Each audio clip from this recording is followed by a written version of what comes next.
اللہ مومنوں کے دلوں کو صحیح اور پکی بات سے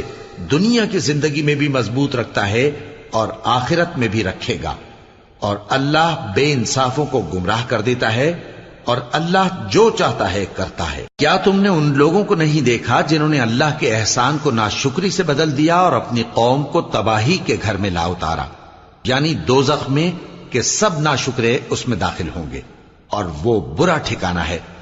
اور ان لوگوں نے اللہ کے شریک مقرر کیے کہ لوگوں کو اس کے رستے سے گمراہ کریں۔ کہہ دو کہ چند روز فائدے اٹھا لو، آخر کار تم کو دوزخ کی طرف لوٹ کر جانا ہے۔ اے پیغمبر، میرے مومن بندوں سے کہہ دو کہ نماز پڑھا کریں، اور اس دن کے آنے سے پیشتر